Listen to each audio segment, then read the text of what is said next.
Hey everyone, Robert Evans here with Behind the Bastards, and we've got some kind of sad news today. This is going to hit members of the community pretty hard. But 48 years ago, on November 10th, 1975, the SS Edmund Fitzgerald went down in Lake Superior, killing all 29 crew members on board. This is a hard time of the year for everybody here at Behind the Bastards, for all of you at home.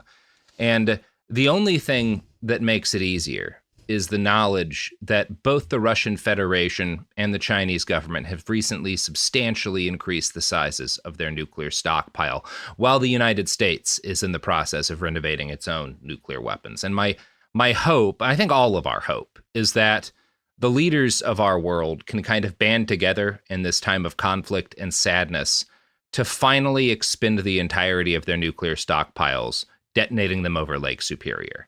That's my hope. I know it's all of your hope back at home. And I really think what can carry us through this is some classic Mao era propaganda posters showing Joe Biden, Xi Jinping, and Vladimir Putin walking hand in hand, surrounded by a crowd of little kids in Red Guard uniforms, heading towards the light of a new atomic sun, while a series of mushroom clouds detonate over Lake Superior's depths. Anyway, welcome to the show, Jamie. That's so, first of all, thank you. Thank you for that. I needed to hear it. I think we all, the image you described, and I hate that my mind went here, conjured the image of Paul Walker in the convertible next to Brian Griffin. That's right. That's right. That That's was right. sort of what I was picturing. The image you described has that exact same image. Throw someone in the back seat. Same exact shit. Yes. That's the dream, Jamie. That's the dream. God, what a beautiful, beautiful dream. I really think about being a member of Paul Walker's family at the time that image was circulating. You mean from your jacuzzi filled with $100 bills? Yes. Even so, my loved one, my dearly departed, being thrown in a convertible next to a cartoon dog who, to add insult to injury, would be resurrected within months. Yes. And like Brian the dog, Brian the dog was resurrected, I think, on the same timeline as Jesus Christ. Yeah, like more it or was less. Like, yeah, it very was similar characters. Yes. Yeah, it was, and we can all agree that both Brian have been is on a Bill Christ-like. Maher's show. They're both Maher heads, and they also and they both are like middling authors. Yeah. You could say. Yeah, that's fair to say. So, Jamie, speaking of mediocre men, how do you feel? Have you been keeping up with the story of Bastards Pod alumni Sam Bankman-Fried? Okay, so I know the broad strokes, but as soon as the joyous news started coming in, I knew that we were going to be doing this, and I don't know any of the particulars except for tweets of yours that have been algorithmed to the top of my feed. I'm just, there's no one I would rather be with to let it just wash over me. Robert, family. Can I ask you to please share your working title for this episode? Because it's funny. Oh, yeah. It's Sam Bankman not Fried, and in parentheses, because he is in jail. I think it's funny. And I think that is far superior to Sam Bankman jailed. Yeah. And no, that's not creative at all. You got to spend a lot of extra words to make it creative. I'm not interested in other perspectives on that title. I think that you got it exactly right. Thank you. Yeah. Brevity is some bullshit, as a great author once said. So, Jamie, speaking of great authors, 80% of this episode is shitting on Michael Lewis, the author of The Big Short. Oh, yeah. Wow. No, this is going to be a great one for the Lewis heads in the audience. Wow. Okay. This is going to be. Oh, buckle up. Yeah. Now, Buckle this is relevant. up. Lewis. The man just said, buckle up. Oh yeah, strap the fuck in Buckle and down, up, because fuckleheads. we are starting with Michael Lewis, author of The Big Short. Jamie, We're okay. I feel like when I recently saw a picture of my 3-year-old niece going to a Wiggles concert, and I just caught myself smiling in the same way. This is great. Yeah, no, this is great. So on January 5th, 2022, Sam Bankman-Fried sent a message to one of his many signal loops For what it's worth, February 8th through 16th, Michael Lewis is going to be in the Bahamas profiling us. Now, if you haven't been following the story, and if Michael Lewis is not familiar to you, then you probably do remember like the most famous result of one of his novels, which is the movie The Big Short. This was based on a book Lewis wrote about a group of traders who had the foresight to predict and profit off of the 2008 financial crash. They realized that like the subprime loan business was like a bunch of hooey, and they shorted it, right? Made a bunch of money while everybody else lost their jobs. You love to see it. You love to see it. His other best-known work is probably Moneyball, which is about a baseball team manager who uses what's called sabermetrics, which, without getting into it, is basically being Nate Silver, but also actually running a sports team, right? Okay, that is also that in 2020, I started doing this bit on cursed Zoom comedy shows called the Boyfriend Criterion Collection. And it's just like Blu-rays that are in your house against your living will. Yeah. Moneyball is very much a part of the Boyfriend Criterion Collection. No. It's right up there with Whiplash. It's like a disaster. I must say, if you did not date the worst man you've ever dated in your entire life in 2017 that was obsessed with all things Michael Lewis, then were you really in Los Angeles? Yeah, no, that's true. The only non-problematic, by the way. What if your worst boyfriend couldn't read, really? It makes you think. Then you're the median American. And look, I honestly don't even know who I'm talking about. Like, it's impossible to say. Folks, I know. The only non-problematic piece of physical media that you can have in your house as a boyfriend is an original VHS tape of Tremors. That's just the way it works. So. I would fight with you if I didn't feel the same way. I think that is very much, that's a good sign. It's an excellent sign. Thank you. The more prominently displayed, the better. To say that Michael Lewis is a famous writer or famous journalist puts it pretty lightly. He's probably the best known journalist in the country and almost certainly the wealthiest. There's not a lot of competition for that, but like he's definitely in the running. He's what you'd call an access journalist. He is somebody whose stories come from his ability to get close to his subjects and just kind of exist with them during a crucial period of time as a fly on the wall. There's a number of ways to do this. There are a couple of like big Trump administration books written by journalists who basically just got to sit around Trump and his White House while things went insane. The route that Lewis takes is to befriend the people that he's writing about, right? He is this guy, and people who know him will say he just kind of makes people comfortable around him. He is a guy that you want to have at a party. He's pleasant company. Enough people have said this that I assume it's true based on just like how he does his stories. He's good at putting folks at ease and they don't mind him being around, and that's how he gets a lot of his stories. Now, as a general rule, if you are in the position that Sam Bankman-Fried and his friends were in circa 2022, running a massive financial shell game, you would be hesitant to welcome and very in. Well, I think we can all agree based on all the information we had. Like kings. Talk about a game of 4D chess. Yeah. The last guy you might want hanging around your office is a dude who could literally, like Michael Lewis could literally in like the space of a phone call get articles greenlit in every newspaper in the country, right? He has that kind of pull. He is that reliable a seller for his stories. Like nobody would not want to take a story that he had. So you would want to be cautious. You would think you'd want to be cautious about letting this guy into your house. Yeah. But there's a reason why they said yes when he reached out to SBF. And it's that Michael Lewis's reputation among people in the finance industry was not, oh, he wrote this book that's critical of us. Oh, he's this guy who exposes the dirt of the finance industry. This is a guy who can make you into a celebrity. And in early 2022, that was the entire vision of everyone like connected business-wise to Sam Bankman-Fried was we need to turn this guy into a celebrity who's constantly everywhere to raise the profile of this exchange, right? They spent something like $1 billion on a variety of different corporate and celebrity endorsements. Of the $9 billion that was missing, about $1 billion went towards shit to boost FTX and to boost Sam's profile, right? I'm sorry, where's you got to spend money to make money, as the aphorism goes. I guess so. You got to spend $10 billion to make nothing, to go to jail. You have to be able to spend $10 billion to go to jail, is what I'm saying. To go to forever prison, Jamie. Let's be honest about this. He's going to, for every time I've seen Forever Prison, very often from you, I hear it in the cadence of the Forever Purge trailer.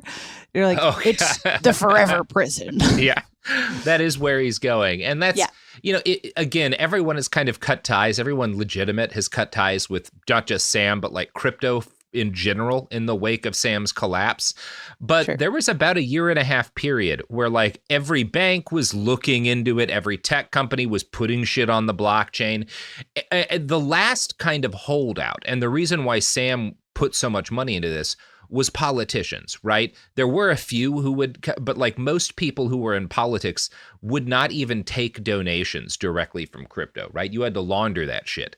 And Sam was looking to buy himself a sizable chunk of Congress so that he could make sure that regulations on crypto favored his company specifically, which is why he did stuff like, he spent tens of millions of dollars getting Tom Brady and Gisele Bündchen to like pretend to be his friends.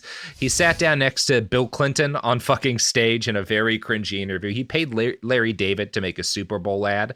But all of that, the potential all of that had to legitimize him, paled in comparison to having the Big Short dude treat you like a financial genius, right? If Michael Lewis treats you like Michael Burry, who's one of the characters from The Big Short who became a big name after Lewis wrote this book, if he's like, this guy is that kind of financial genius, then everybody's going to start taking your calls, even people who like have been hiding from crypto because they're worried that what happened would happen, right? That you'd get 10 million in donations, then have to pay them back because it turned out that it was a con man, know? There's a note of it that it almost reminds me when like Errol Morris like profiled and worked for Elizabeth Holmes. You're just like, it's that level of profile versus L. Yes, this turns you into somebody who's like, who can be taken seriously, because that's who Lewis is, right? He is that big a deal. I'm not like puffing him up. He doesn't need it, right? No, he got people to care about Moneyball, the most boring ass thing I've ever heard about in my life. Well, and that's the thing. He is one of these guys. He's maybe the main character of this episode. I wouldn't call him quite a bastard. But one of the things you have to give him is he is legitimately a very good writer. There's no other way you get people to give a shit about Moneyball. He's like, I read his whole Sam Bankman-Fried book. I think it's bullshit, but I didn't get bored at any point. He knows how to pace a piece of writing, So he decides to come knocking. Sam is immediately on board. All of their PR people are on board. Not everyone at FTX is on board. Carolyn Edison, who is his on-again, off-again girlfriend who testified against him repeatedly, she is running Alameda, which is the company that bankrupts everything that he is illegally funneling consumer deposits into. She is basically like and she does not like the idea of having Michael Lewis around. Now, she can't really confront Sam Bankman-Fried when she has a bad idea. Nobody can. So she just kind of hedges it and says in the Signal chat, makes sense. I feel like my instincts are more towards under the radar, but I might just be irrationally biased towards that in general. And then like an emoji of a face sticking its tongue out. And Sam replies, same, except exactly the opposite. Great. Like, you're down bad if you're asking Sam Bankman-Fried to make sense. Yeah. That's challenging. Oh, God. That's such... I mean, I don't know. I know we've talked about her in the past, but that like...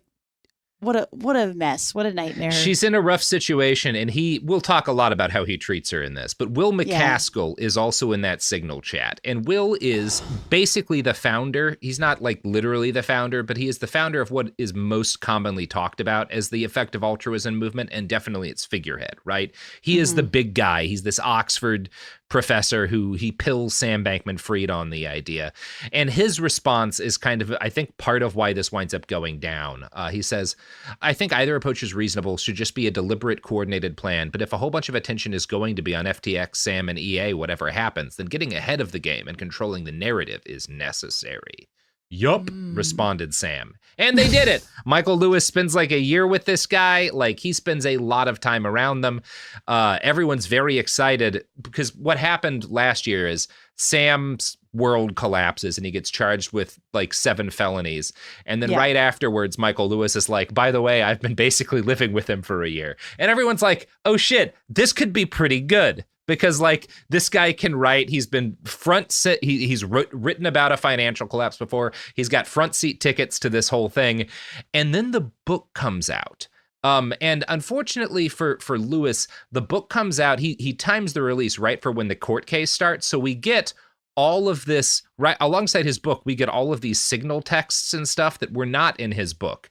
And kind of the overwhelming thing that you see when you compare what comes out in the court case, what comes out in the testimony of his friends to the text of Lewis's book is that like, oh, Michael got kind of fucking conned by this dude, right? Oh, yeah. Like huge, he fell for it. Yeah. And I mean, it speaks to the level of confidence one would have to have in their own reporting to time it with the trial. Because if you had even a remote feeling that you had gotten it wrong, I would be like, release it a year after the trial, like bury it. And that's the thing. I can see if you're just some journalist and this is your first book, or you just you're not like a huge hit. So like you are your publisher has a lot of power and they're like, we want this to drop when the case does, because that's when it'll sell best. I get that you might not have the suction necessary to move it. Michael Lewis can say, we are putting this out this day, and like, suck my dick, I'm Michael Lewis, it'll make you money, right? And he doesn't, which suggests he has the same kind of hubris that Sam Bankman-Fried did in a lot of ways. Bummer. So to give you an example of how emotionally involved Lewis is in this case, there's a good write-up on the court case by a journalist who was there during the trial, which was not filmed, writing for Jacobin. And this is how they describe the devastating cross-examination of Bankman-Fried, who, again, chose to take the stand in his own defense, despite every expert saying, absolutely never do this. Quote, across the aisle from me, in the section reserved for friends and family, I could see Sam's parents growing increasingly agitated, his mom visibly shaking. 2 rows behind them, I couldn't help but notice author Michael Lewis, leaning forward, arms draped over the bench in front of him, with his head down between his arms. Nobody expects Michael Lewis in the courtroom. Yeah. And I do actually have, I don't think they're very good people, but I have sympathy for Sam's parents. This is like a nightmare. If like to know that your kid is going to forever prison for even if it's totally their fault. Michael Lewis just got conned. my empathy only goes so far, but also like what a scene. What a fucking scene. Absolutely phenomenal. Yeah. Terrific. Yeah. Can't wait for Jonah Hill to star as Sam Bankman-Fried in the movie based on this. No, I really don't want that. No, there's no one I want to see play him in a movie. Just do him like Maris in Frasier. Have him always be off screen. That would be, that makes me so happy. I love a good, like the parents and Charlie Brown, Heather Sinclair of Degrassi. I could go on. And fuck it, you know what? Characters. Cast David Hyde Pierce as Michael Lewis. Then we got a movie. Then we got a fucking film. Then we got, I mean, if this whole ordeal results in David Hyde Pierce winning an Oscar for a bad movie. Absolutely. That's 100%. My dream. There's no way this movie is good. There's no way it's good. Yeah. It's, and it's possible that Adam McKay, in an effort to course correct on having endorsed. Sure. Adam McKay, he's like, he absolutely could, and he would need to course correct on the Michael Lewis in the first place for having directed The Big Short. It's a great move for everyone. We could make everyone's agent in this situation. You're gonna be rich, Jamie. I'm gonna be fucking rich. Yeah. In interviews he gave after the book came out and the trial started, Lewis framed his book Going Infinite about Sam Bankman-Fried as a letter to the jury, which is like kind of nonsense because obviously the jury is never allowed to read a book about the guy that they're going on a trial about. And the judge specifically instructed them not to.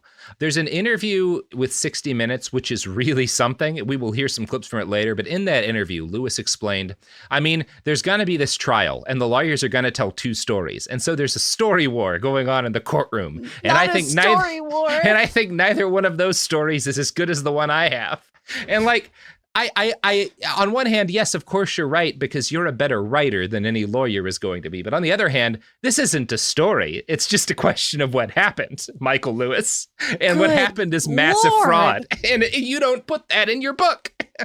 That's so, I guess I can be of many minds about characterizing it as a story war, because that is like just how history is written. And it's kind of almost refreshing to hear someone refer it to as like, well, whoever could write the better story, that's will end up having the historical precedent. But interesting that it would be said out loud in that way.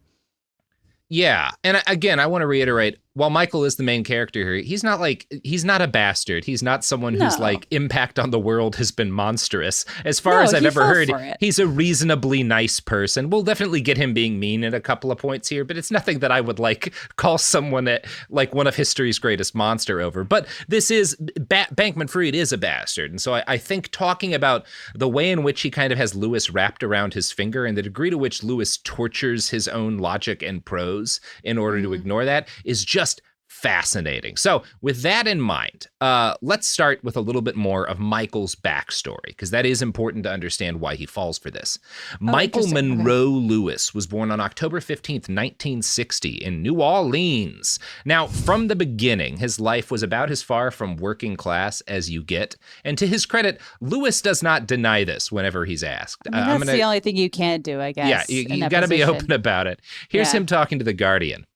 Lewis's family sat at the very top of the WASP aristocracy in New Orleans. I was so inside, he told me. I was literally trained how to sit on a throne when I was 15 years old because I was crowned the king of the Carnival Ball, an organization that didn't allow black people, didn't allow Jews. I would go from baseball practice to scepter waving lessons. I was born into that world. Being an insider in New Orleans made him feel like an outsider everywhere else, and not always to his disadvantage. And first off, wow.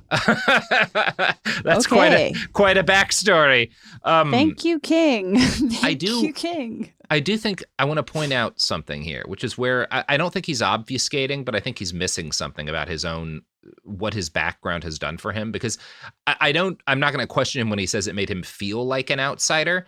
But I think it's very clear that this is a guy whose work is defined by his ability to make himself into an insider. And I think that's a big part of why he's able to do that is he grows up in the middle of wealth and power, right? Where it's the air that he breathes.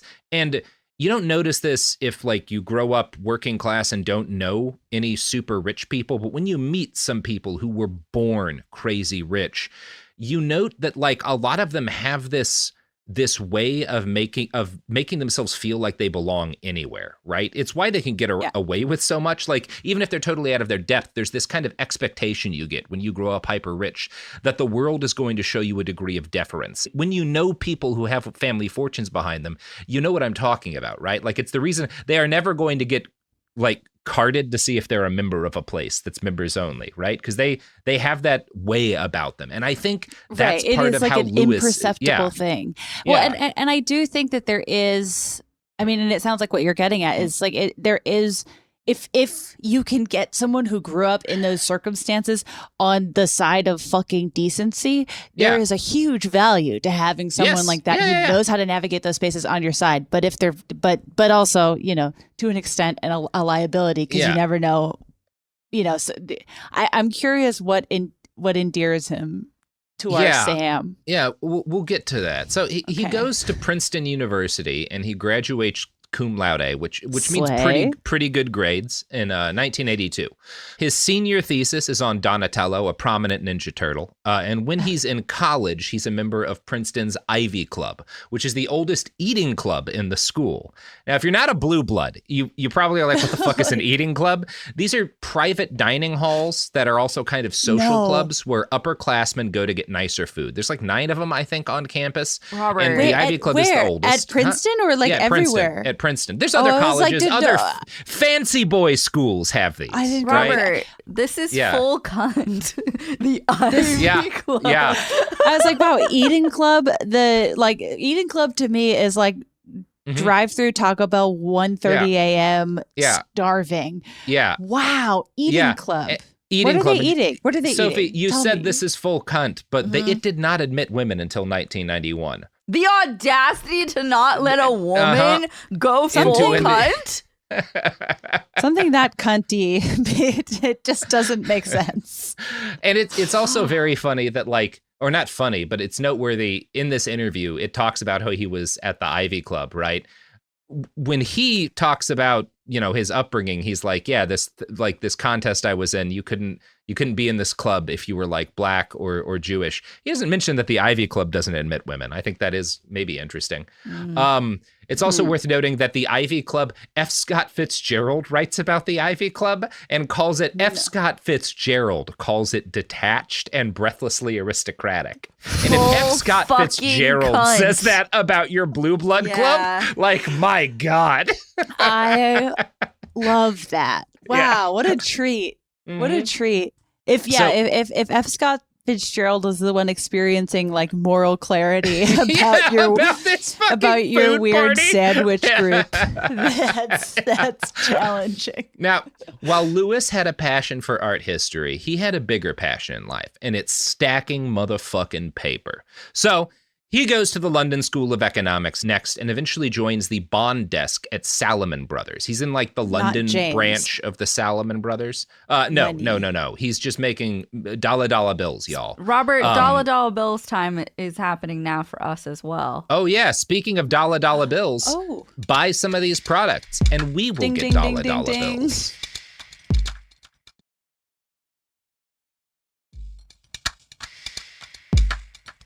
I have a request for the listeners, which is not something that I I don't ask anything of our listeners, just that they're happy. But if somebody could please make a dating profile for Michael Lewis as an art graphic, please, for me. Oh man, okay, that's good. You've got two different requests this week, listeners. One is that propaganda poster. And the other is Michael Lewis dating profile.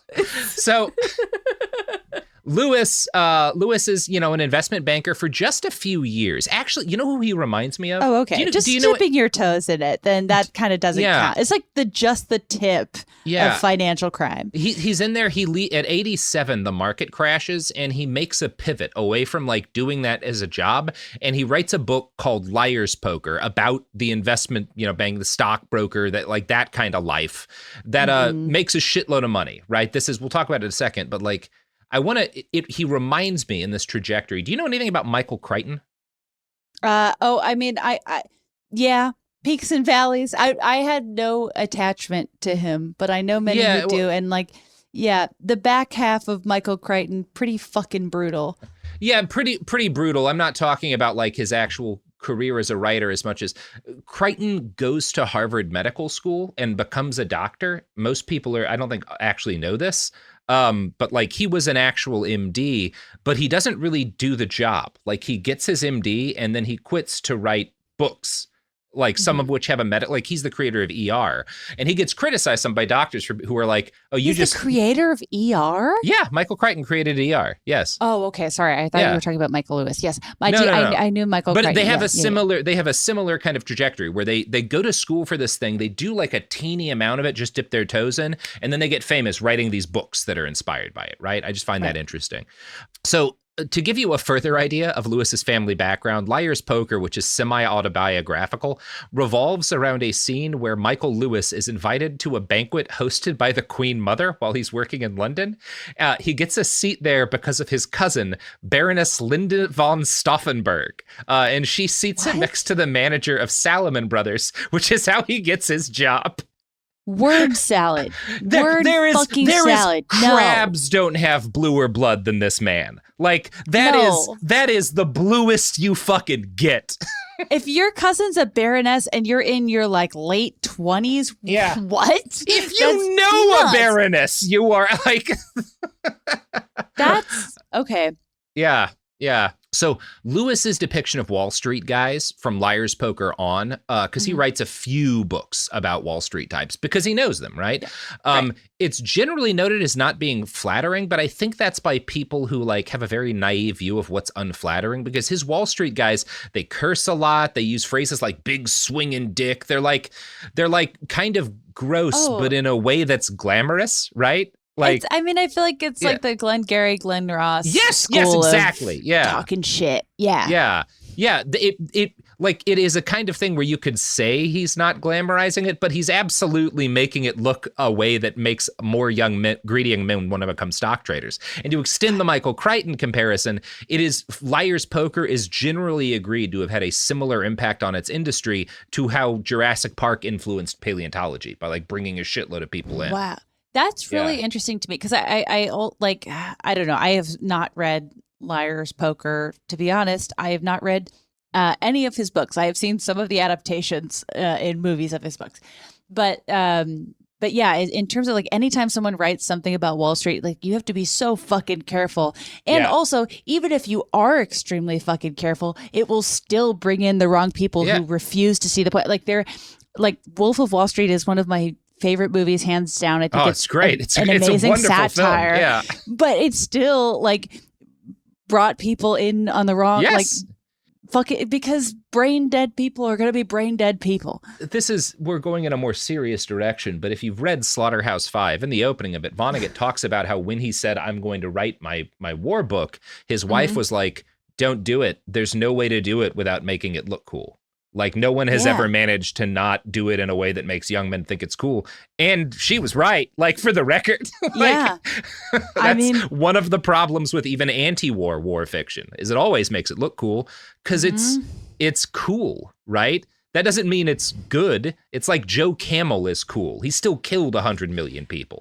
Joe Camel gave my father lung cancer, and I stand by that. And to conjure a similar image, Joe Camel, there's an image that I saw when I worked in the Playboy archives of Joe Camel, an illustrated, gorgeous, like painting essentially of Joe Camel in convertible with smoking hot human women. Hell yeah. With big old titties. And you're like, no wonder. This advertisement killed people. This advertisement killed people. Being like, you could be this ugly ass camel with women with huge naturals. Yeah. Like, it just you can add up all the German generals on the Eastern Front, and they didn't kill as many people as that ad. Truly, like, and it's a beautiful piece of artwork. But like, let's be fucking honest. Yeah. So today, Lewis merely acknowledges that the psychos he wrote about in Liar's Poker were more fun on the page than they were in person. This can be, if this is your first book and you write it in 1982 and you realize later, oh, this actually might have made the problem worse. That's not a thing you have any moral culpability for. That's just like writing a thing with good intentions and it turns out badly. Sure. But this does become a problem, and one that we can critique is partly a moral problem when it becomes part of a pattern, and it is a pattern with Michael Lewis. The Big Short is obviously not a Wall Street puff piece, but it became beloved by exactly the same people you might assume it was trying to criticize. In that Guardian article I've quoted from, there's a story about Michael Lewis attends this big New York party, and he's like warned ahead of time that it's going to be full of bankers and other finance guys, and he's like, oh, I don't know if they're going to like me, because he had just, not only was The Big Short out, but he just published an article at a major publication attacking Wall Street bigwigs as being greedy idiots, like saying it in very unsparing terms. And one of Lewis's friends later said, quote, but all these former heads of investment banks, all these current bankers, they ran, not walked to the office just to meet him. One hedge fund manager walked in with 15 copies of Lewis's books. Michael signed them all. And again, if you are a journalist, that's a bad sign. Yeah. What is your take on that? I mean, like, what is the game of chess that I'm not seeing here? I mean, I think it's just that he makes this look sexy, and it's, if he writes about you, a big part of this is that while he's maybe negative about greed within the overall finance industry, he cannot write about a person without making them look cool, because he has to like them to write about them, right? All these guys in The Big Short, you could say, profited off of a lot of misery. Now, they didn't cause it. They didn't start this subprime loan thing, but they profited off of a lot of misery. And that's at least kind of grimy. But Lewis likes these guys, and he turns them into celebrities because of how good he is at writing about them and making you see what's likable in them, right? And so at this point, because of how often this has happened, he is aware that his books are PR for their subjects. He has a habit now of connecting people he writes about in his books to his PR manager so that they can set up speaking tours for them, right? Because he knows if I put you in a book, that's going to be a big business for you. You're going to be in demand. Yeah, and this is part as a result of him. He can't really be critical about the individuals, right? And this is another quote from that Guardian article. The obverse of Lewis's approach is that he doesn't write about people he can't befriend or about stories that might cost him relationships. Among the few projects he has abandoned is a biography of George Soros, who was so unhappy with Lewis's portrayal of him as a financier rather than an intellectual in a magazine profile that he refused to cooperate. Another is a book about New Orleans, which would have demanded a level of honesty about the city's society and about his family's place in it that might have hurt his parents. He said, "I adore my parents. I couldn't write that part while they're alive." And, again, none of this is like unforgivable, but if you're admitting that as a journalist, what aren't you able to admit? And I think in this case, it's that he is not able to look at Sam Bankman-Fried honestly because he found himself taken in by the kid's shtick. Well, that's what I feel like is one of the complicating factors of, and I don't say this in a way to seem like it's like an unsolvable puzzle, but it's like Michael Lewis writes, it seems like, largely accurate, pieces of journalism. We'll talk about that. Well, okay. Yeah. So far, right, as someone who's never read his work, but they're also inherently commercial because I feel like there's a journalistic value to explaining why someone is appealing, but there's also an even more commercial value to explaining why someone is appealing because that makes it, that sells books, that sells movie deals, that sells all this shit. Yeah. Yeah, and I think it's also part of why his stuff is successful in a commercial sense is that is this other fact that like it's always kind of uplifting, right? Again, The Big Short, the whole collapse of the financial industry is dark, but stuff goes well for these characters that you've come to like, right? And Lewis himself has kind of admitted he can't really end on a not upbeat note. He has a lot of trouble with it. He said, quote, "Once you identify yourself as happy, you're always looking for happiness. And when things come along to grate on that happiness, you find ways to deflect them. You can force the narrative." And I think what he doesn't say there, but what explains his Sam Bankman-Fried book is that once you get in the habit of writing about like these geniuses who are hidden in the middle of systems, right, and see more than everybody else, once you start doing that, you see anybody you start focusing on as that kind of genius, even when they're not. And that's what's happened with Michael here. So... yeah. Mess. Yeah. And it's like, ultimately 9 times out of 10, the person wearing like fucking X-ray glasses is wearing a pair of fucking IMAX glasses to go see Oppenheimer. Like it's just embarrassing. Exactly. It's just embarrassing. And so I think the best example of this before we get into Sam Bankman-Fried prior in Lewis's history is a book called The Blind Side, which was published in 2006. Now, The Blind Side, like a lot of Lewis stories, there's a macro and a micro narrative. The macro narrative is he's talking about the explosive growth in the importance of the left tackle in football. This is an offensive lineman whose job is basically to make sure the quarterback doesn't get maimed. The micro story, which contains the emotional heart of the book and is the core of the narrative, is the tale of a guy named Michael Oher, who was he was placed in foster care at age 7 because his mother suffered from addiction. His dad was generally in prison. His dad dies while he's, I think, in high school. Or was dealt a pretty tough hand in life, but he's also 6'6" and very fast, right? So he is someone who like shows an aptitude for football. As a result of this, he's kind of coaxed through getting into a private school, and he gets literally adopted by this rich white family.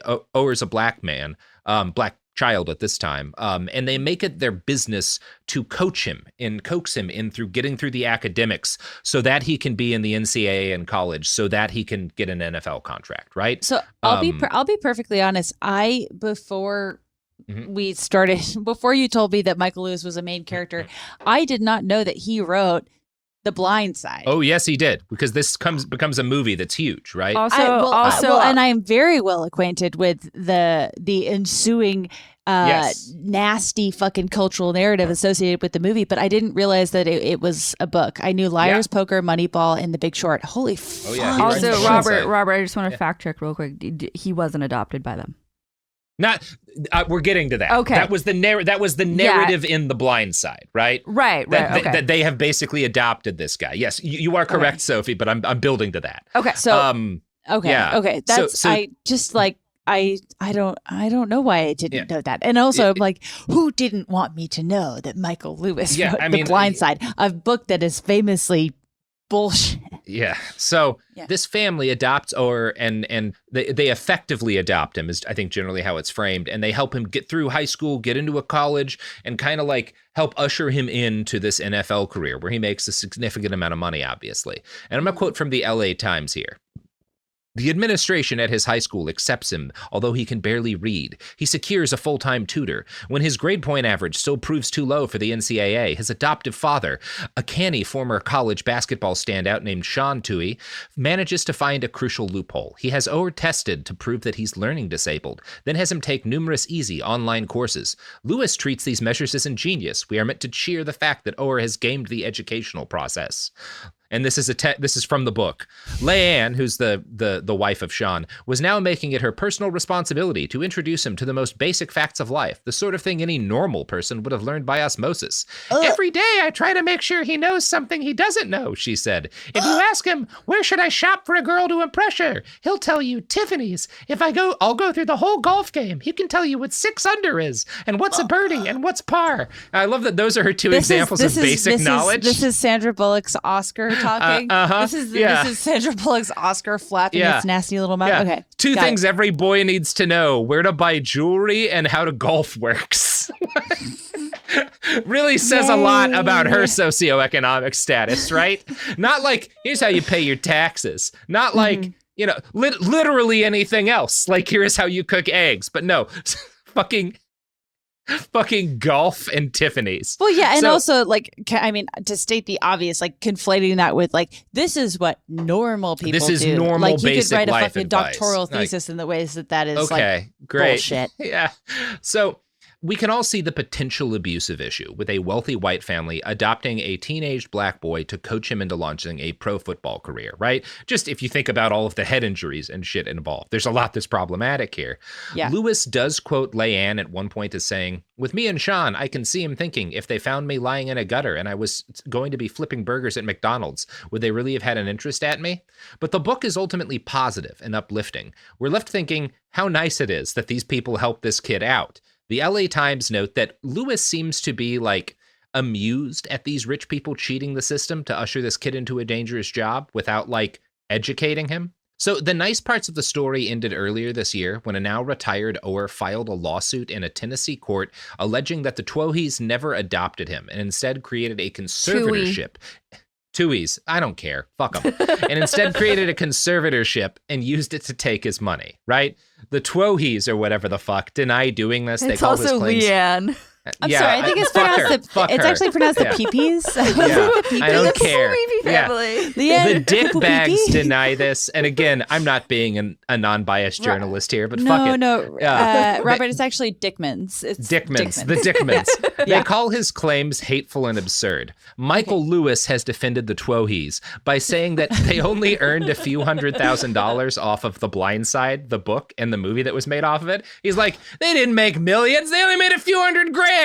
Now, Lewis also does, and I'll give him this, he also admits right after saying that the Twoheys' biological daughter is married to the son of the main investor in the film, which might suggest that the family made a lot more money off of it, right? That might suggest that back end because the Blind Side makes $500 million on a $35 million budget. In his what happens to Michael Lewis in this kind Michael of Lewis is super rich and always will be. Really there's been buried some leads there's been so many articles about this, like there's everywhere. Some shady shit that's the first time I'm hearing about the daughter's marriage, because I read a fair amount about that case. Fun stuff. So in his own 2011 book, Ower expresses issues with the movie based off of Lewis's book. Primarily, there's this part where the Twoheys are teaching him how to play football, and he's like, I knew football before I met them. I'm a teenager in America. Like what are you fucking talking about? There are other problematic moments in the book, and this is from The Guardian again. Lewis calls Ower Big Mike throughout it, despite the fact that Ower is open about hating that nickname. He also tells this guy's story almost exclusively through the words of other people talking about him, even though he had access to Ower. Lewis justifies this by saying that Ower was not a strong voice on his life. Yeah, this guy's not good at talking about himself. I'm just going to listen to everyone else about him. I'm out.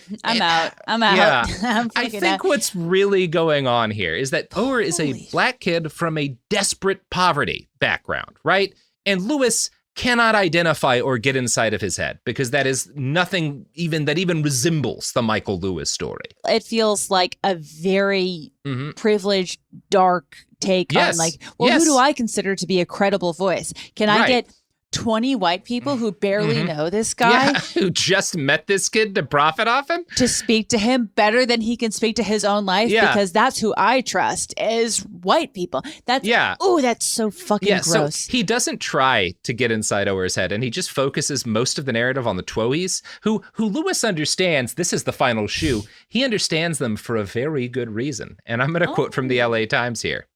As I tore through the book, I kept wondering how Lewis got such remarkable access to the Twohies. And I also wondered, why does he take such an uncritical view of their role? The author's note at the end provides the obvious explanation, stating that Lewis is a friend of Sean Twohy's and that they had been longtime classmates at the same New Orleans school.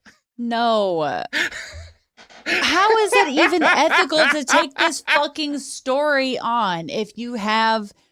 There's only one kind of ethics that I care about, Jamie, and it's dollar fucking bills. Well, Jamie, as you know, things could be unethical but still be legal. Legal. That's how he lives his life.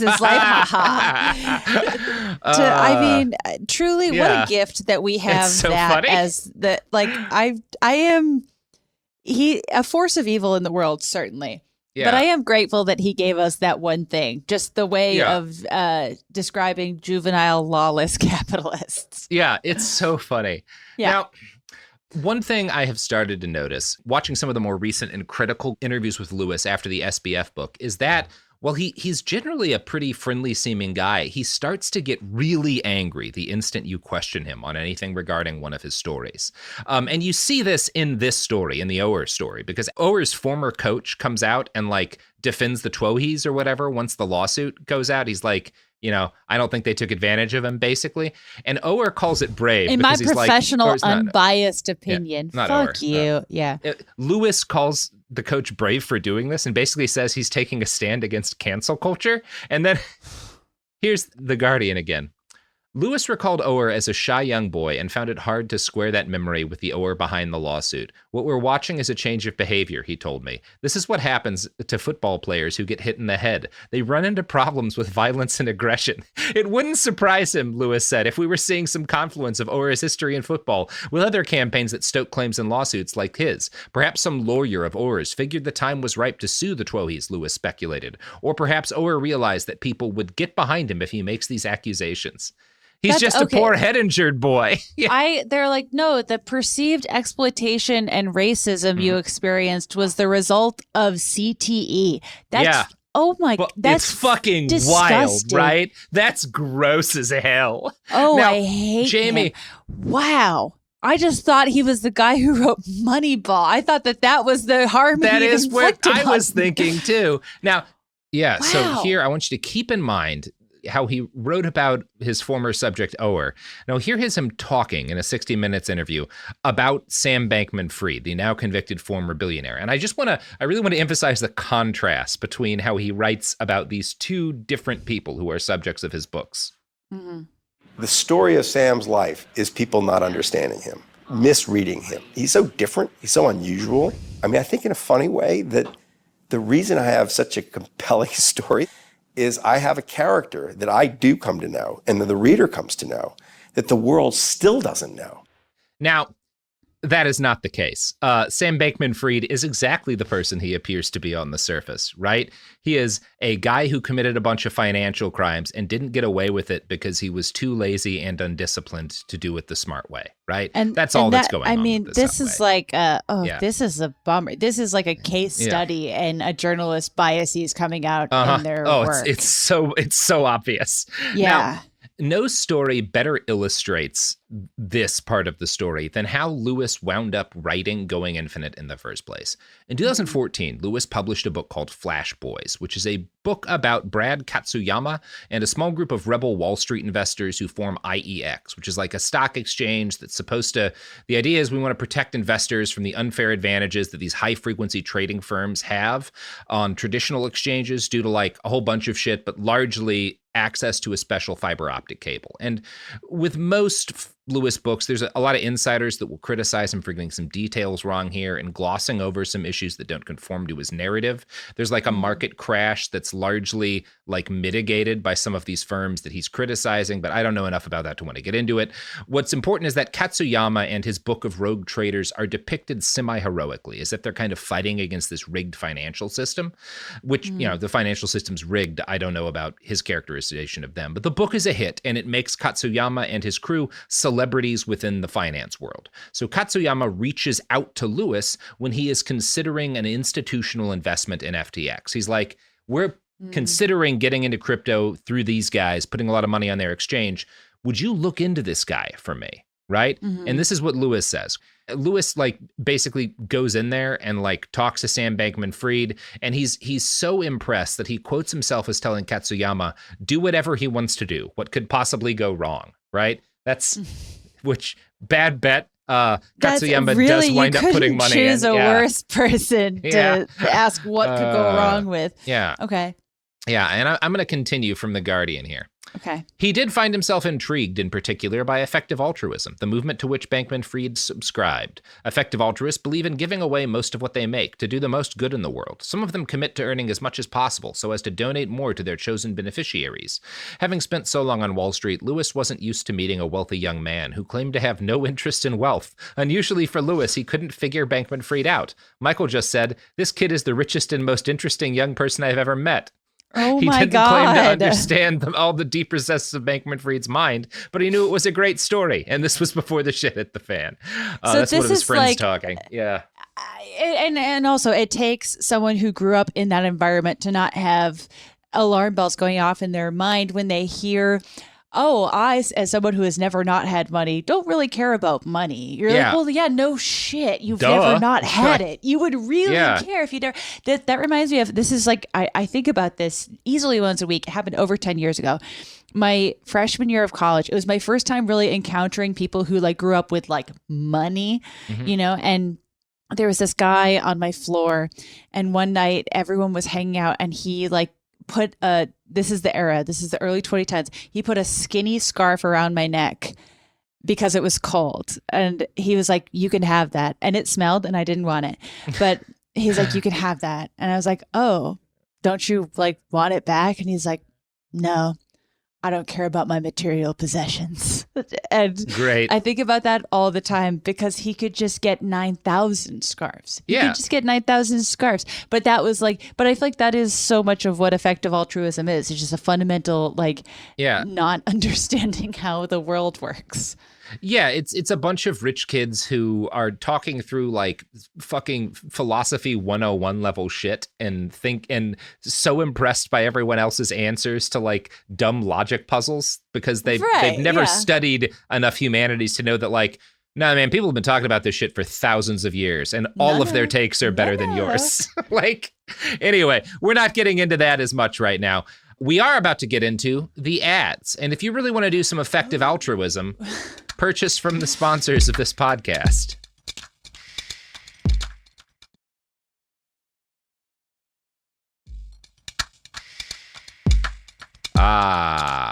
So we've been talking around the book Going Infinite, which is Michael's terrible book on Sam.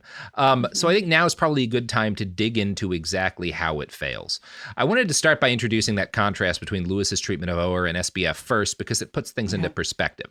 Now, I think a good anecdote to start on here is one of the stories Lewis uses to introduce Sam to the reader. This is right at the start of Going Infinite, and it's about a phone call that Sam has during his billionaire era with fashion industry icon Anna Wintour before the Met Gala. No. Now, oh yeah, Jamie, this is good. So for I'm reference, exhausted because Anna Wintour is Bill Nighy's girlfriend right now, and I don't want to think poorly of Bill Nighy. That's hard for me. It is tragic. I my heart goes out to Bill Nighy, who I'm incapable of feeling badly about. No, I'm here. I'm sitting my ass down and listening. Yeah. So Anna is who Meryl Streep's character in The Devil Wears Prada is based on, right? Yeah. Like that's who this person is. Oh, I love when men try to explain what The Devil Wears Prada is about. Yes, for all the men listening, pause and go watch The Devil Wears Prada. It is just like one of the greatest films of, I think, one of the greatest comedy films and books of our generation. Very good movie. Half the essays I Mm. wrote in college were based off of said book. Really? So, Yeah. The Met Gala is an annual event. I think Vogue puts it on technically, but like it's where rich, famous, and occasionally even beautiful people wear insane outfits that cost the GDP of a small island nation, right? Yes. And then a bunch of YouTubers I watch say that they looked ugly. Yes. It's a treat. Yeah. It's great. It's great. Everybody makes a feast off of it, but somebody has to pay for the son of a bitch, right? And that year, Wintour wanted SBF to pay for the gala, right? No. And he was spending way more money on stupider shit than that. So not unreasonable that he might actually agree to do this. He had instructed at this point his publicity woman to do whatever she could to increase FTX's reputation and keep his name in the news. So not a bad way to do that, right? The Met Gala often does make the news. And when it came to his side of the job, though, he put as much work into like this call with Anna Wintour, where tens of millions of dollars are on the line, that he did to like everything else that he had a meeting about, which is no work at all, right? Lewis goes into detail about the fact that he's playing this dumb video game, like while he's on a Zoom call with her. It's the same game he's always playing. It's this video game that he winds up buying because it's made by a friend of his called Storybook Brawl. What is it about? Tell me. It's about Tell like me, fable characters fighting, right? Like it's a little strategy game. It's like an app game. It's not a real game. You know how you watch those videos, and I say this with love and appreciation of like college students now playing a video game while explaining like Marxism to you. Yes, and, yes. I want that, but Sam Bankman-Fried playing that game while Anna Wintour is like, what is he up to? What is he up to? The Jamie and I in unison when you said playing video game while talking to Anna Wintour. Yeah. Mouth wide open, like. Well, it's like she could. I mean, and not even to like endorse her. I'm just like, I would be very afraid to do anything in front of scary. her. Well, and she's famously scary. She's famously scary, and he's talking about a lot of money, right? Like it's not that he's blowing her off, because like I don't feel precious about Anna Wintour's time, but like it's that this is a big money deal, and he can't focus on it. And I would take that as just like, okay, this is a dude who has some ADHD, right? Like that's what that is. And this is a dude who has ADHD who's part of a generation that has ADHD.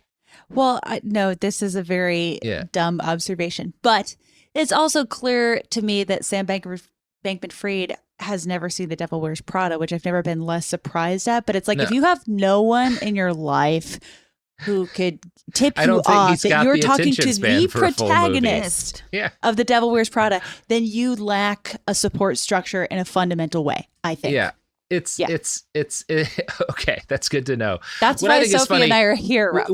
What's funny about the way Lewis talks about this is that he marvels at this, right? Like it's the most amazing thing. And it's evidence of how unique Sam is. When you just noted one of the biggest pieces of entertainment for millennials and Gen Z is people playing video games and explaining politics, right? It is not at all unique that Sam Bankman-Fried will not stop gaming to have a business meeting, but Michael Lewis treats it as like, this is evidence that he is too much of a genius. He can't bear to pay attention to her for a second. He also, there's a little bit of anti-woman stuff in here because Lewis notes Sam would minimize the window with her face on it whenever she spoke and bring it back up whenever he talked, right? Curiously, only when he was talking did he want to see her, which I do think there's a lot in that sentence.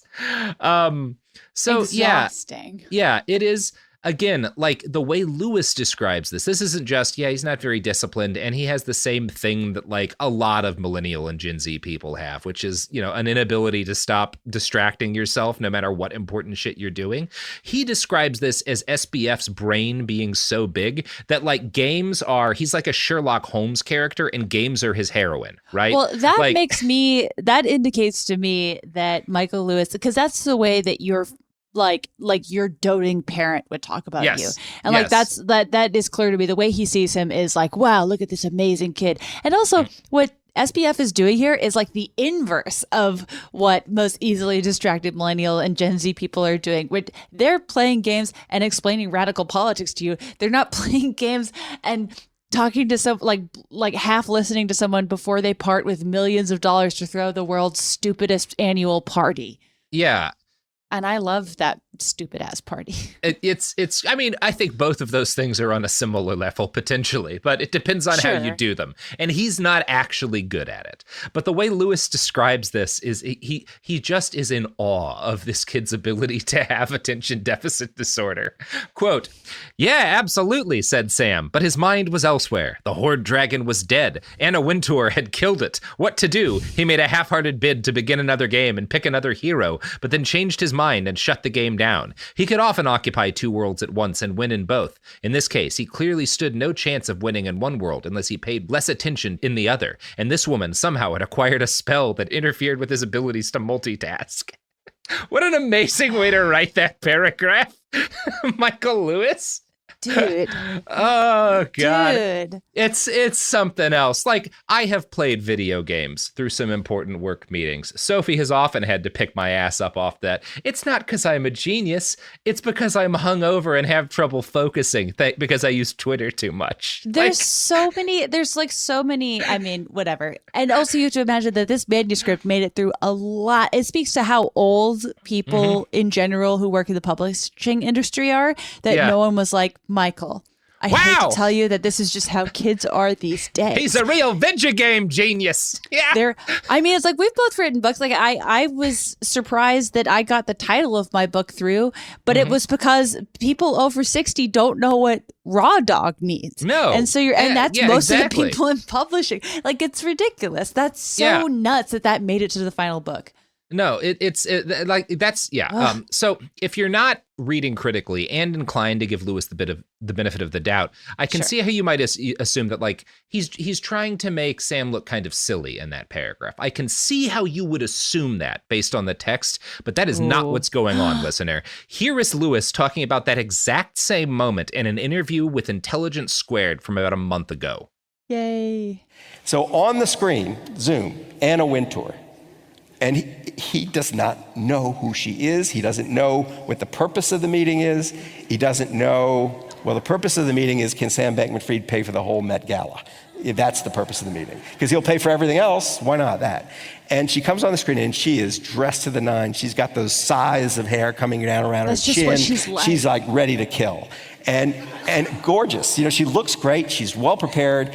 He's playing Storybook Brawl, which is his video game. Pause. I hate the way he talks about Anna Wintour. Thank you very much. Wow. Okay. Okay. We can deal with that in private. So before we can talk about a woman on a Zoom call, does she look gorgeous or not? That's the point. This has nothing to do with Anna Wintour. Also, she looks like that all the time. Thank you so much. It's her thing.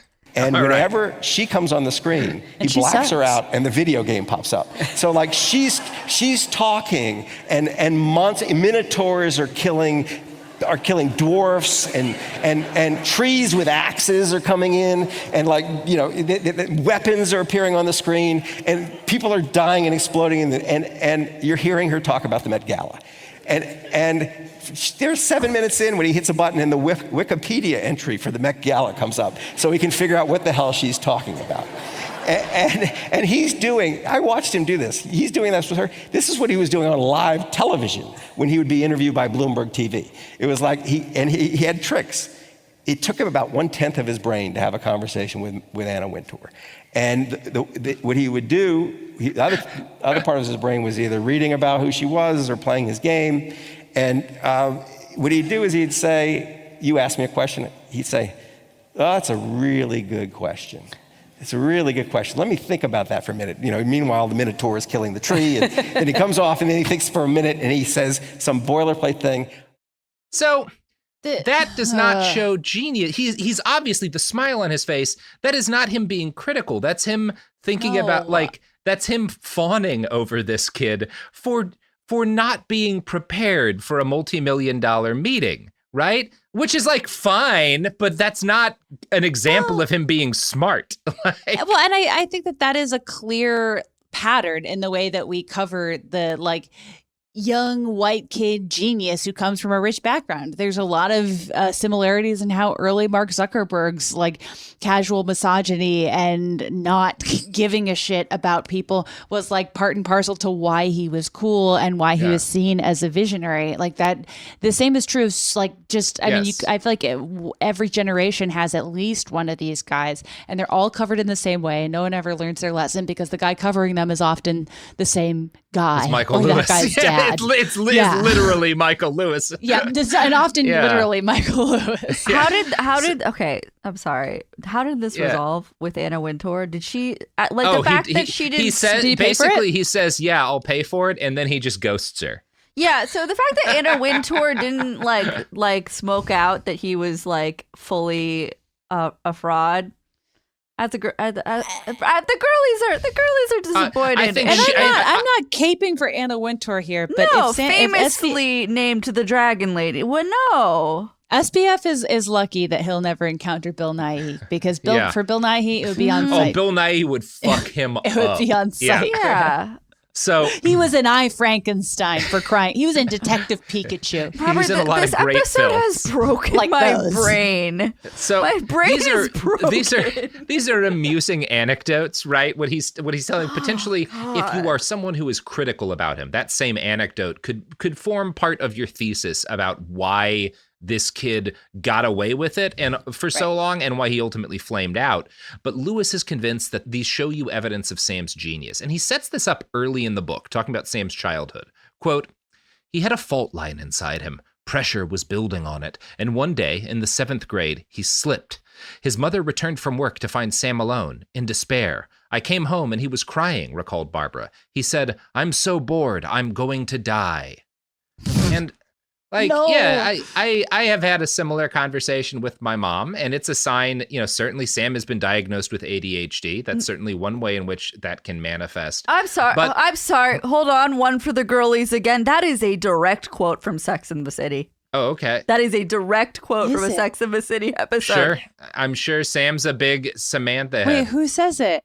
The woman, she goes, I'm so bored I could die, and she jumps out and she falls out of the window. Oh my God. Yes, it's literally one of the most famous moments in the back half of Sex and the City. Wow. Yeah. I don't remember that. Anyway, so because Lewis, again, if you're just kind of being honest about Sam and writing a book, you might be like, well, Sam gets diagnosed with ADHD. This moment makes total sense as this is a kid who's got ADHD, and he's also, good at math and stuff. He's bored in the classes that he's in.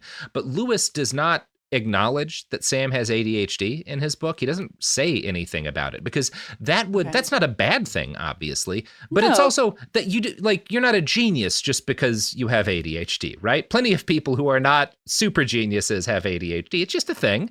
And it's if you're talking about that behavior, and I want to be delicate in the way I talk about it, but it's it's contextually important. Mm-hmm. If you proceed from the principle, this is a kid with ADHD, then there's another explanation for his addiction to games, his inability to focus on stuff, right? And and then it means those things aren't a sign of his brilliance, right? Now, part of why I'm critical of Michael for this is that he does make a note about one character's ADHD in the book. And it's Carolyn Ellison, who comes across as one of the villains in the book. And I should note that the following paragraph comes from a part of the book where Lewis is talking to George, who is a therapist who worked for FTX as the company shrink. So, among other things, this is a therapist talking about his patient, right? Okay. When she'd first come to him back in 2018, she'd had 2 issues she wanted to talk about: her attention deficit hyperactivity disorder and her new and emotionally complicated polyamorous lifestyle. Every subsequent session after the first, Carolyn came back with just one issue she wanted to discuss: Sam. She'd fallen in love with Sam. Sam didn't love her back, and that fact alone left her deeply unhappy. I thought of her as an exception, said George. I thought she might be willing to trade effective altruism for reciprocation of love any day. Right? Sorry, how is it like, I mean, I truly, like, how is it even legal or ethical for this information to be I don't actually know. I don't like actually know, Jamie. Because it's that like does seem therapists sketchy to are me. not supposed to be able to do, like, they're famously not supposed to be able to do that. Mhm. And also, not to like overly come to her defense, but also it's like if anyone's therapy logs were leaked, it would be like, oh, they had this fixation on this issue. Well, yeah, that's why you fucking go, dude. You don't go there to be a reasoned person. No, and especially since, like, what's messy to me is that he makes sure to bring this up with Carolyn, because he's kind of writing that, like, she was unreliable, she wasn't focusing enough, she was in love with him. She was being hysterical, perhaps. Whereas he's just this misunderstood genius, but he notes her ADHD and he doesn't note Sam's, even though Sam's ADHD is a matter of public fucking record now.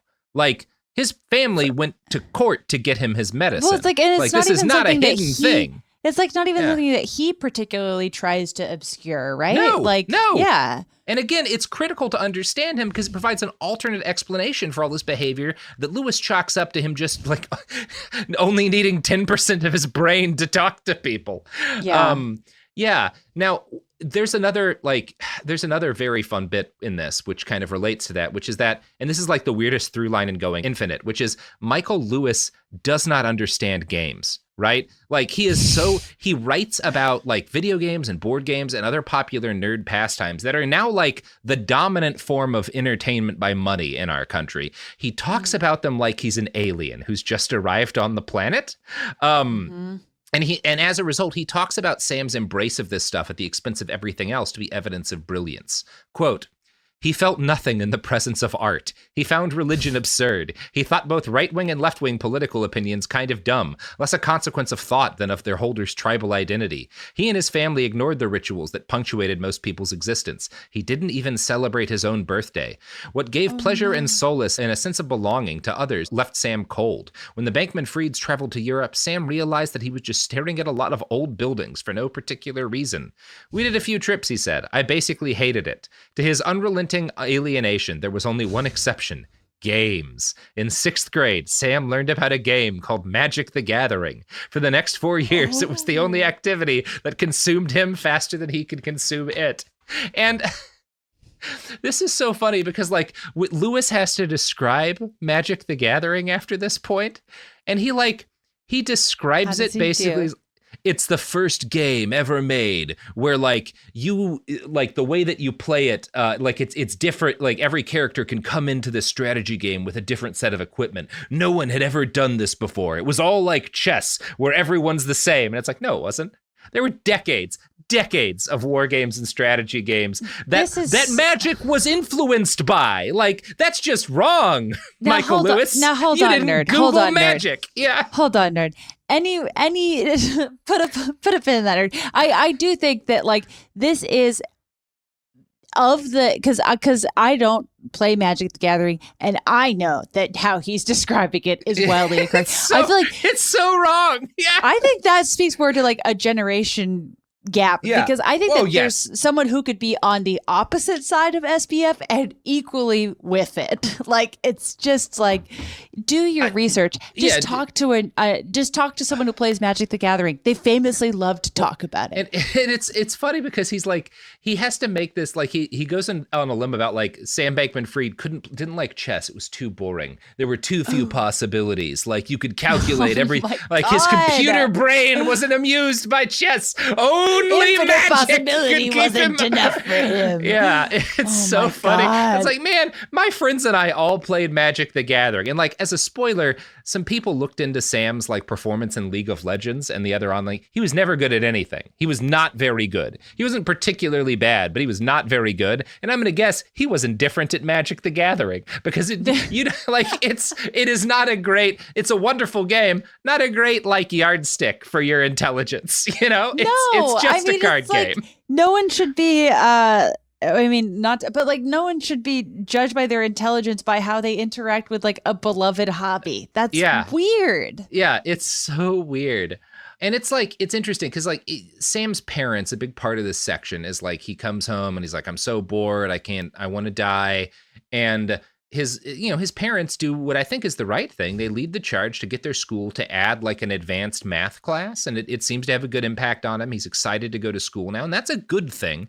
But what we find hints of in parts of this story, and I don't think Lewis is either knows it or is able to admit it to himself, is the troubling fact that once Sam's parents decide he's a math genius, they don't bother to make him into a well-rounded person. Sam grows up hating art. He thinks books are useless. He has this big rant he goes about like, well, there's no way that Shakespeare's the best author ever because there have been this many billion people born since he was alive. And if you want to calculate the odds that none of them were better at writing than him, then there's really no reason to read Shakespeare. And it's like, well, Sam, the fact that you think that means that like no one even casually tried to teach you the humanities, because like the reason you should study Shakespeare is not that he's the quote unquote best author ever. That doesn't exist. It's that there is not a day in your life or the life of anyone that you love that they don't use words and phrases Shakespeare introduced to the English language. That's why he's important. And don't get me wrong, Sam. I also don't want to read a book, but sometimes that's just what you need to do to understand the world and not go to prison for forever because you're a gambler. Or just be willing to fucking Google your way around it. Like, you're not better than Shakespeare, you fucking weirdo. There is like an element of like, there are certain the lower side of SBF L's that he takes in the statements he makes. He sounds like a one episode Frasier character. Yes. You know, yes, he sounds exactly. like Freddie made a friend and he fucking sucks. Yeah, and he's a piece of shit. Yeah, and then he even polarizes Frasier and Niles, and that's how you know you're in fucking trouble. Yeah. When Niles is like, this kid's kind of got a fucking problem. This kid's incomprehensible. Yeah. I wouldn't share a glass of brandy with him. Yeah, and man, if you know Niles, you know what that takes. Hey everyone, Robert here. Just wanted a quick note that the last 5 or 6 minutes of this episode is all Frasier. It's all Frasier talk. Jamie and I got off on a tangent. There is a lot more Sam Bankman-Fried in part 2. It's another hour and 20 minutes. So plenty more on Thursday. But as a heads up, in case it's kind of confusing, we just wound up in a Frasier hole after this point. So if you want to hear us talk about Frasier, this is your chance. Speaking of David Hyde Pierce, Jamie Loftus. Yes. You are starring in a floor show with David Hyde Pierce. I sure am. Based on the life of Kelsey Grammer, actually. You are playing Kelsey. You spent, like Michael Lewis, a full year living with him to really get his character down. What was that like? Look, it was pretty hostile. And in the subsequent publishings that I've made, a lot of people have said that I couldn't explain the video games that Kelsey Grammer was playing for the year that I was following him around. And I resent that. I was in the room with Kelsey while he was berating women on the phone. And I think that makes him a genius. I think that makes him a genius. And, do I believe he's the greatest sitcom actor of all time? Well, I'll keep that to myself, but wink, wink.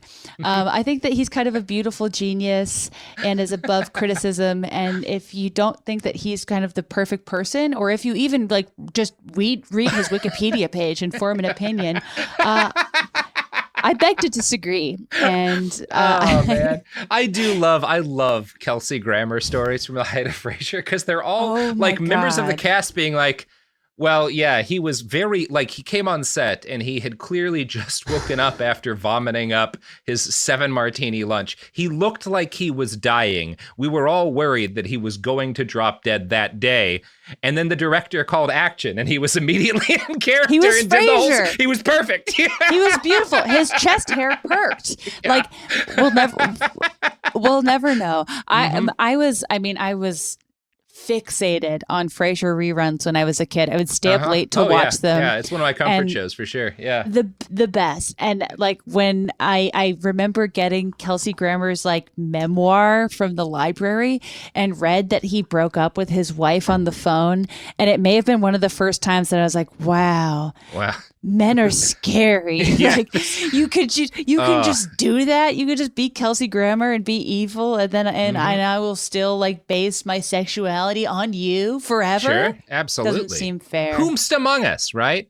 I know. Oh man, but I will say, having watched the new Frasier show, it becomes very same. clear how much of that show's charm was John Mahoney and David Hyde Pierce. Oh, well, I think Kelsey's doing, I mean, and he's an evil person. He's doing his damn best. He is perfect. He is, like, literally his voice has not changed in 20 years, which is remarkable. No. And he's been, physically preserved well enough. Yes. Yeah.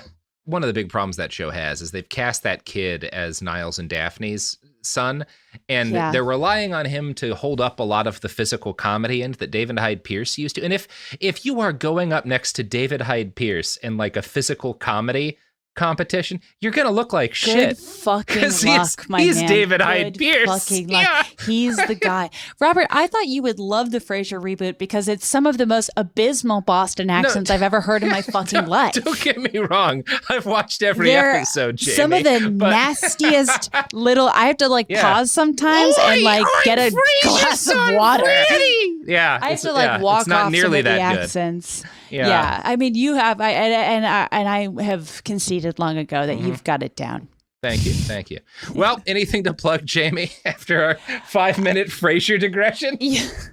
Well, I'd like to. I guess I'd like to plug the Frasier reboot because I would like a second season. Yeah, check it out, everybody. It's not shit. It's on Paramount Plus. And I also just read Raw Dog and follow me online if you're so inclined. And that's all I have to say. Listen to the Bechtel cast while you're at it. Why not? Yeah. All right. What about you? That's it. I'm right. done. You're go done. figure out where David Hyde Pierce lives. Don't send do him that. a letter. Bye. Send him a nice letter. I wonder Or if I creepy could walk letter. there. Yeah, Bye. you might be able to. Let Jamie know. Behind the Bastards is a production of Cool Zone Media. For more from Cool Zone Media, visit our website, coolzonemedia.com, or check us out on the iHeartRadio app, Apple Podcasts, or wherever you get your podcasts.